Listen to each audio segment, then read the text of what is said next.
Friends, welcome to our channel Saloni Verma study point. मैं सलोनी वर्मा आप सभी का स्वागत करती हूँ सलोनी वर्मा स्टडी पॉइंट में। आज हम करने जा रहे हैं ancient medieval Indian political thought के मोस्ट इंपोर्टेंट क्वेश्चन आंसर्स। हमने क्वेश्चन आंसर्स का पार्ट 1 बनवा दिया है। जिन बच्चों ने नहीं देखा प्लीज वो जाके देखिए, क्योंकि वो वीडियो आपके लिए बहुत ज्यादा हेल्पफुल रहने वाली है। कल आपका एग्जाम है, इसी को देखते हुए बनाई जा रही है ये वीडियो आप सभी की भारी मांग पर। इसमें क्या है, मनु द्वारा दिए गए सामाजिक नियमों का वर्णन करना है। पहले तो आपको ये बताना है मनु क्या है। जिन बच्चों ने हमारा जो हमने चैप्टर पढ़ा रखा है यूनिट नंबर 2 देख रखा है उन्हें पता होगा मनु के बारे में। जिन्होंने नहीं देखा पहले इस चैप्टर को देखिए, ताकि आपको डीप जो है इंफॉर्मेशन हो जाए, नॉलेज हो जाए, ताकि आप ज्यादा लिख सको पेपर के अंदर। तो इसमें क्या है, बेसिकली मनु, जो मनु स्मृति है उसके रचनाकार कौन है, मनु है। दूसरी शताब्दी से तीसरी शताब्दी में इसकी रचना की गई थी मनु स्मृति की। मनु स्मृति भारत की सबसे प्राचीन स्मृति है। मनु स्मृति भारत की सबसे प्रसिद्ध स्मृति है। मनु स्मृति इसमें क्यों इसे प्रसिद्ध कहा जा रहा है, क्योंकि इसमें समाज में कहीं ना कहीं कार्यों को, वर्ण को बांटा गया है। अब देखो वर्णों किस प्रकार से बांटा गया ये समझते हैं। ब्राह्मण, क्षत्रिय, वैश्य, शूद्र इस प्रकार से बांटा गया। इनके कार्य को भी कहीं ना कहीं बता दिया गया है कि इनके क्या क्या कार्य होंगे। ब्राह्मणों का कार्य, चले आप बताइए, मैंने आपको बताया था कि ब्राह्मण का क्या कार्य होता है। जिन बच्चों ने वीडियो देखी उन्हें पता होगा।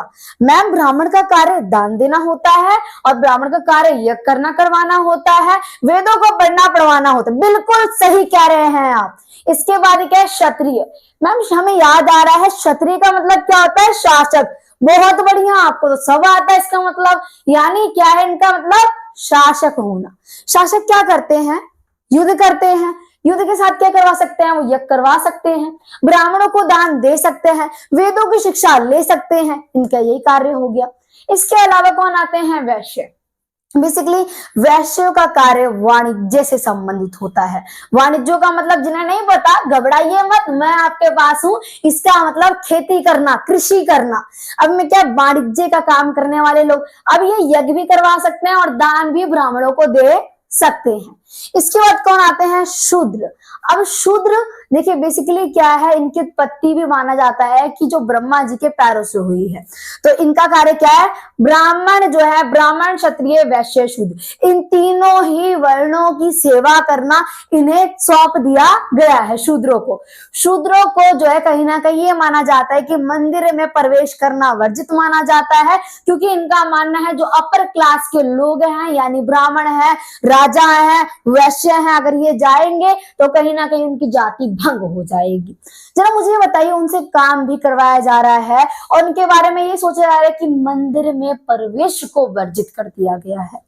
अब मुझे बताइए कि मंदिर तो ऐसी जगह होती है जहां भिखारी, अमीर, गरीब सब जाते हैं और अपनी दरखास्त लगाते हैं, ईश्वर को बताते हैं उन्हें क्या चाहिए, क्या दिक्कत है, क्या परेशानी है, इसलिए जाते हैं। मंदिर जैसी जगह पर उनका जाना वर्जित कर दिया गया। मनु का मानना है कि महिलाओं को कभी निर्भर नहीं होना चाहिए। मनु का मानना है महिलाओं को स्टार्टिंग में अपने पिता के अधीन रहना है, पिता के कहीं ना कहीं कार्य में मदद करनी है। उसके बाद इनका मानना है कि पति की जो आज्ञा है उसका पालन करना है। फिर अगर पति मर जाता है तो अपने पुत्र के प्रति कहीं ना कहीं पुत्र के लिए उत्तरदायी रहना है, पुत्र की बातों को मानना है।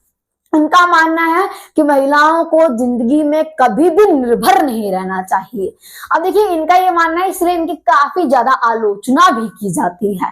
अब देखिए ये क्या कह रहे हैं कि महिलाएं निर्भर नहीं रह सकती हैं।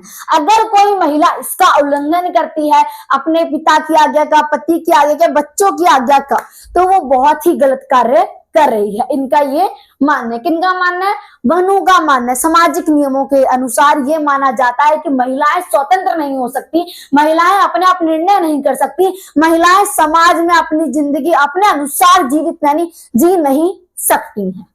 आपको ये समझ आ गया। अब क्या है, इसमें मैंने बताया आपको शूद्रों के साथ गलत व्यवहार। इसी में चंडालों के कर्तव्यों का वर्णन किया गया है। कहा गया है कि जो चंडाल होते हैं वो कहीं ना कहीं अस्पृश्य होते हैं। अस्पृश्य यानी ऐसे जिन्हें स्पर्श करना भी वर्जित होता है, जिन्हें देखना भी बुरा माना जाता है। चंडाल ये नहीं देख सकते, चंडालों को गांव के बाहर रखा जाता है। चंडाल यानी जो मृत व्यक्ति होते हैं उनके जो आभूषण है, बर्तन है, मृद भांड है, उनका उपयोग करते हैं वो, और करताल बजा के रात के टाइम, रात्रि के टाइम बजाते हैं, ताकि जो अपर क्लास के लोग हैं, ब्राह्मण, क्षत्रिय, वैश्य, शूद्र, उन लोगों को पता चल जाए कि कौन आ रहा है यहाँ पे शूद्र आ रहा है, उसे देखने के पाप से बच जाए। ये तो बहुत गलत है, मगर हमें समझना पड़ेगा ना।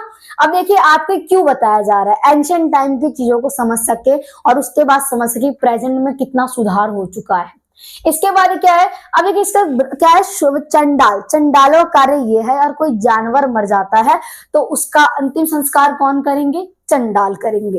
कहीं ना कहीं ये समाज में साफ सफाई का कार्य कर रहे हैं और इन्हें देखना ही वर्जित माना जा रहा है। चंडाल, अगर बात की है, चंडाल ये नाम जो आ रहा है बार बार, अगर ब्राह्मण की मृत्यु हो जाती है, अब इस बात को गौर से सुनिएगा, अगर किसी ब्राह्मण की मृत्यु हो जाती है, चंडाल उसके शव को देख छू नहीं सकते हैं, ना ही उसका अंतिम संस्कार कर सकते हैं, और ना ही राजा के साथ ही कर सकते हैं। अब मन में आया मैम ऐसा क्यों कह रहे हो आप, इसलिए कह रही हूं क्योंकि चंडाल ऐसा कार्य करेंगे तो ये ब्राह्मण हैं, उन्हें स्वर्ग में जगह नहीं मिल पाएगी, यानी वो स्वर्ग में नहीं जा पाएंगे, है ना, ये बाधा उत्पन्न हो जाएगी। इसीलिए कहा जाता है जो चंडाल हैं वो ये कार्य नहीं कर सकते हैं। तो आपको ये समझ आ रहा है कि समाज में किस प्रकार के नियम बनाए गए हैं, समाज के लोगों को इन नियमों का पालन क्यों करना होता था, और जनता किस प्रकार से समस्याओं का सामना कर रही होगी।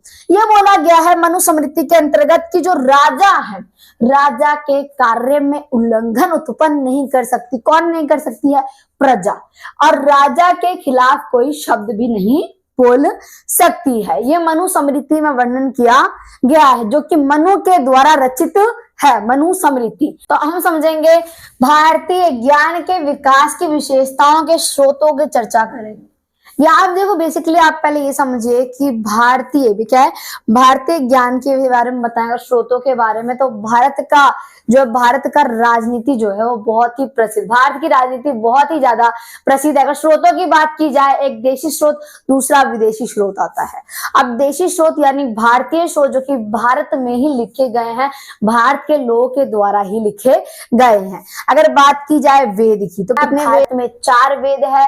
श्रृंग वेद में संस्कृत के मंत्रों का वर्णन है, और आप देखोगे श्रृंग वेद, साम्य वेद में कहीं ना कहीं संगीत का वर्णन है, यजुर्वेद में युद्ध का वर्णन है, अर्थवेद में जादू टोना का वर्णन किया गया है। इस प्रकार से वेदों की रचना भारत में की गई है। अगर बात की जाए 1600 से लेकर 1400 ईसा पूर्व में, आप देखोगे कहीं ना कहीं इन स्रोतों की रचना करना स्टार्ट कर दिया गया था। अब आप देखिए इसके अंदर आते हैं वेद, समझ आ गया आपको। अब आते हैं पुराण, इसके अंदर आते हैं महाकाव्य, जैसे रामायण, महाभारत आते हैं महाकाव्य में।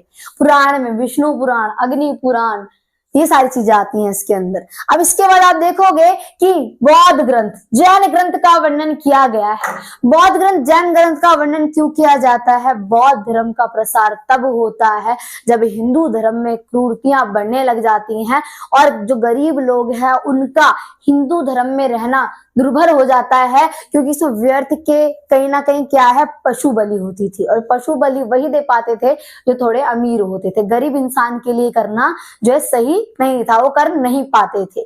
तो इन्होंने जब देखा कि बौद्ध और जैन धर्म बहुत ही सरल धर्म है, इन्हें जो है आसानी से समझा जा सकता है, तो इसी प्रकार से बौद्ध और जैन धर्म की ओर लोग आकर्षित होते हैं, इसमें बताया गया है। अब आपको ये समझ आया कि किस प्रकार से भारत के जो है ये भारतीय स्रोत, इसे हम बोलते हैं देशी स्रोत कहा जाता है। अब बात की जाए विदेशी स्रोत की, विदेशी स्रोत उसे कहा जाता है जैसे कि फाहियान आए, मेगास्थनीज की इंडिगा हो गई, फाहियान जो भारत में आते हैं, भारत की चीजों को देखते हैं, भारत का इस प्रकार से चित्रण करते हैं। अलबरूनी की किताब उल हिंद हो गई, अपनी किताब में भारत के बारे में बताते, जो चीजें उन्हें जो है बहुत ज्यादा आश्चर्य थोड़ा सा अनोखी देखने के लिए मिलती है, उसके बारे में वर्णन किया जाता है। जैसे कि वो पान के बारे में, नारियल के बारे में बताते हैं। वो बताते हैं कि पान जो है व्यक्ति खाता है उसके मुंह से जो है लाल रंग निकलता है। वो कहते हैं जो ये नारियल होता है वो इंसान के मस्तिष्क के समान होता है। तो इस प्रकार से बताने का पर्पस ये है, जो भी विदेशी इतिहासकार आए उन्होंने भारत को देखा, समझा और अपने हिसाब से ही बताया। फ्रांस ऑफ बर्नियर आए, उन्होंने अपनी किताब में travels in the Mughal empire उनकी किताब का नाम है, और उसमें भारत को नीचे दिखाने की कोशिश की और यूरोप को ऊंचा दिखाने की कोशिश की। इससे ये होता है कि भारत में सही तरीके से हमें स्रोत प्राप्त हो जाते हैं, और भारत के जो देशी स्रोत हैं, विदेशी स्रोत है, इससे तुलना करके भारत को सही तरीके से हम समझ सकते हैं। भारत के इतिहास को समझने में हमें सहायता प्राप्त होती है। इस प्रकार से आप आराम से इसे बता सकते हो, एक एक करके आप अच्छे से एक्सप्लेन करना। इसके बाद क्या है, समझते हैं इसके बारे में। आज जो है आप कबीर और गुरु नानक के दार्शनिक सिद्धांतों को किस प्रकार से सोचते हैं। आपको बताना है कबीर जी और गुरु नानक जी के बारे में, उनके दार्शनिक सिद्धांतों को लेकर आपकी क्या राय है। पहली समानता तो ये देखने के लिए मिलती है कि गुरु नानक जी और कबीर जी दोनों ही मूर्ति पूजा का खंडन करते हैं और वो एक ईश्वरवाद को बढ़ावा देते हैं। घबराइए मत, मैं बताऊंगी एक ईश्वरवाद। जिन बच्चों को नहीं पता है समझिए, एक ईश्वरवाद यानी ईश्वर एक है, ठीक है। ईश्वर का कोई आकार नहीं होता है, ईश्वर निराकार है। ये निराकार भक्ति को कहीं ना कहीं बढ़ावा देते हैं। ये कहते हैं कि ईश्वर को कई नामों से जाना जाता है, राम, रहीम, अल्लाह, राम, कई सारे नामों से पुकारा जाता है, मगर असली में ईश्वर एक ही है। ये मूर्ति पूजा का खंडन कहते हैं। हिंदू धर्म में जाति प्रथा का जो है खंडन करते हैं, वर्ण व्यवस्था का खंडन करते हैं। ये कहते हैं कि किसी व्यक्ति की जाति जो है वो ऐसे नहीं बांट सकते आप किसी को वर्ण व्यवस्था के अंदर। आप उसकी कौशल देखोगे, गुण देखोगे, योग्यता देखोगे, तभी कोई व्यक्ति अपने कौशल के वजह से, गुण की वजह से, योग्यता की वजह से आगे बढ़ता है, ना कि जाति के वजह से आगे बढ़ता है। अब देखिए, आज जब इसके बारे में लिखोगे तो कबीर जी के कुछ दोहे लिखने होंगे आपको। पोठी पढ़ पढ़ जग मुआ पंडित भया न कोई, पोठी पढ़ पढ़ जग मुआ पंडित भया न कोई, 2.5 अक्षर प्रेम का पढ़े सो पंडित होई। इसका मतलब क्या है कि पोठियां तो सब पढ़ते हैं, पोठियां पढ़ते हैं और वो कहीं ना कहीं मर जाते हैं, मगर जो असली पोठी में जो बात लिखी गई है वो 2.5 अक्षर प्रेम के अगर पढ़ लेना तो वो उनसे कहेंगे वो असली पंडित है। यानी आपको बताने का पर्पस ये है कि जातिवादी को ना समझिए, आप सभी को एक समान मानिए, किसी के साथ किसी प्रकार का भेदभाव ना कीजिए। अब क्या है, जाति ना पूछो साधु की पूछ लीजिए ज्ञान, जाति न पूछो साधु की पूछ लीजिए ज्ञान, मोल करो तलवार का पड़ा रहन दो म्यान। कबीर जी ये कह रहे हैं जैसे कि एक साधु होता है, एक ऐसा व्यक्ति जो ज्ञानी है, प्रतापी है, समझदार है, धैर्यवान है, उससे कभी भी जाति मत पूछो। यानी जाति पाति के चक्कर का विरोध कर रहे हैं, जाति पाति को नहीं पूछना चाहिए कबीर जी के द्वारा, और उससे उसका ज्ञान पूछो कि उसके अंदर कितना ज्ञान है, जाति को छोड़कर उसके ज्ञान की ओर आगे बढ़िए। और इससे तुलना कर रहे हैं, क्या कबीर जी तुलना करते जैसे कि एक राजा है, फॉर एग्जाम्पल समझने के लिए आपको, राजा जो है युद्ध में लड़ने जाएगा तो क्या म्यान सुंदर होना जरूरी है या तलवार का नुकीला होना जरूरी है? नॉर्मल सी बात है, तलवार का नुकीला होना चाहिए। वैसे ही जाति मैटर नहीं करती, व्यक्ति का ज्ञान मैटर करता है। इस प्रकार से बताया गया है, किसके द्वारा? कबीर जी के द्वारा बताया गया है। कबीर जी ये कहते हैं कि जब दुनिया में एक बच्चा पैदा होता है तो वो बच्चा रोता है और सभी लोग बहुत ही खुश होते हैं, है ना। बच्चा पैदा होने से तो जिंदगी में कुछ ऐसा कार्य कर जाओ कि जब आप मरो तो दुनिया रोए और आप हंसो। किसका मानना है? कबीर जी का मानना है। तो आपको इस प्रकार से समझाया जा रहा है। ये जरूर लिखिएगा दोहों को, कबीर जी के कम से कम आप 2-3 दोहे याद कर लीजिए, जिससे आपको फुल टू फुल मार्क्स मिल सके। घबराइए मत, जिन बच्चों को दोहे याद ना हो वो इनकी व्याख्याओं को सही तरीके, सुदृढ़ तरीके से लिख दीजिएगा, जो जो समझाया जा रहा है स्टेप बाय स्टेप। बेसिकली क्या है, गुरु नानक जी के बारे में अगर बात की जाए, गुरु नानक जी अगर बात की जाए, ये जो है सिख धर्म की स्थापना नहीं करना चाहते थे। गुरु नानक जी बस हिंदू धर्म की क्रूरतियों को साइड करते हैं। गुरु नानक जी एक साधारण, बेसिकली क्या, एक साधारण धर्म की स्थापना करते हैं। उन्होंने क्या किया, उन्होंने कहीं ना कहीं पूरे ब्रह्मांड की क्या कर रखी थी, सैर कर रखी थी। वो ज्यादातर अपना समय संतों के साथ बिताते थे। 16 वर्ष की उम्र में उनका विवाह हो गया था और वो ज्यादातर अपना समय किसके साथ बिताते, संतों के साथ बिताते थे। गुरु नानक जी कहीं ना कहीं जो हिंदू धर्म में क्रूरतियां थी, आडंबर था, पशु बलि था, ये मूर्ति पूजा, सबका विरोध करते हैं, जैसे कि कबीर जी करते हैं। कबीर जी जो ये करते हैं, शब्दों का उपयोग करते हैं, वो कुछ ज्यादा कड़े शब्द होते हैं। ऐसे शब्द होते, कटाक्ष होते, जिसे हम कहेंगे कटाक्ष, जो कि वो हिंदू धर्म और मुस्लिम धर्म दोनों पर कटाक्ष डालते हैं। जो उनके धर्म की क्रूरतियां हैं वो उनके मुंह पे ही कह देते हैं। कबीर जी कभी भी किसी धर्म का समर्थन नहीं करते हैं। कबीर जी क्या करते हैं, कबीर जी ये मानते हैं ईश्वर निराकार है, ईश्वर कण कण में विद्यमान है, ईश्वर हर एक व्यक्ति में विद्यमान है, ईश्वर को बस पहचानने की आवश्यकता है। अगर व्यक्ति ने पहचान लिया तो उसे मोक्ष की प्राप्ति भी हो जाएगी। इनका मानना है कि व्यक्ति को किसी तीसरे व्यक्ति की जरूरत नहीं। अब आप बोलोगे मैम इसका मतलब क्या है, बेसिकली आप ईश्वर से बंदगी करना चाहते हो और ईश्वर का सिमरन करना चाहते हो, जाप करना चाहते हो, तो आपको किसी ब्राह्मण की जरूरत नहीं है, आपको किसी मौलवी की जरूरत नहीं है, आपको बस अपने आप को पूरा का पूरा ईश्वर के नाम पर समर्पित कर देना है। ये किसका मानना है, कबीर जी का। ये जुल्हा दंपत्ति के यहाँ पे पैदा हुए थे, बुनकर थे कबीर जी। इसके बारे में इस प्रकार से बताया गया है। आशा करती हूँ वीडियो अच्छी लगी होगी। वीडियो को लाइक, चैनल को सब्सक्राइब जरूर कीजिएगा अगर चैनल पर पहली बार आए हैं तो। और आपके लिए हेल्पफुल हमने वीडियो बनाई है तो प्यारे प्यारे कमेंट करना आपका फर्ज है। जय हिंद, जय भारत।